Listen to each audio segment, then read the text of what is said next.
Crash Bandicoot Wrath of Cortex was first released on the PlayStation 2 on the 29th of October 2001. Originally the game was going to be designed by Mark Cerny, who had designed all previous entries at that point, the intent being to take the game in a new direction with a free roaming puzzle based adventure.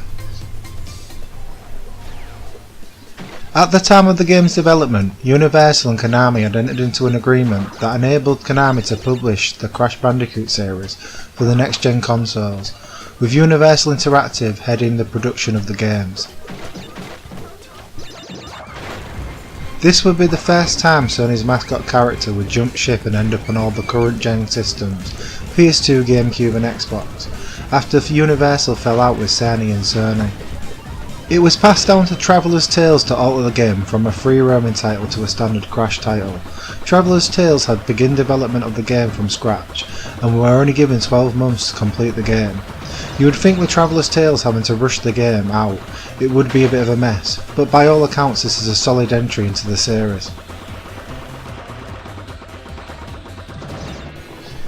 It is the age-old formula of taking something that isn't broken and just making it look pretty for the new hardware. There are a few new additions to the game. There are these hamster ball levels. It's a top-down isometric view, monkey ball sort of deal. They can be frustrating but don't seem out of place in a Crash game.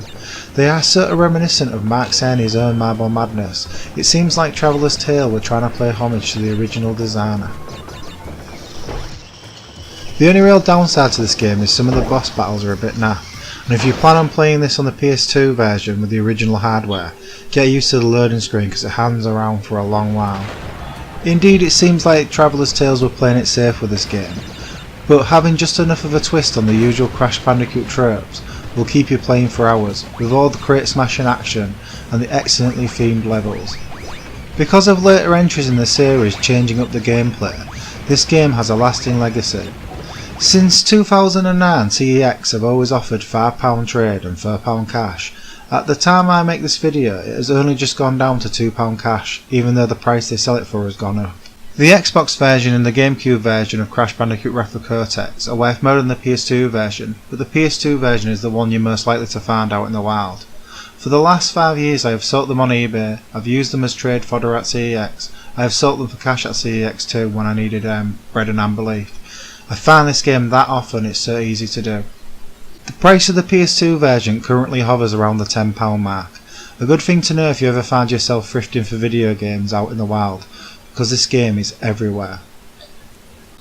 So if you're in the mood for some classic Crash Bandicoot, or you just want to drum up some trade for a new game, take a look in your local charity shop. There is one copy of Crash Bandicoot Wrath of Cortex sat on the shelf right now, probably priced up as £1, maybe cheaper.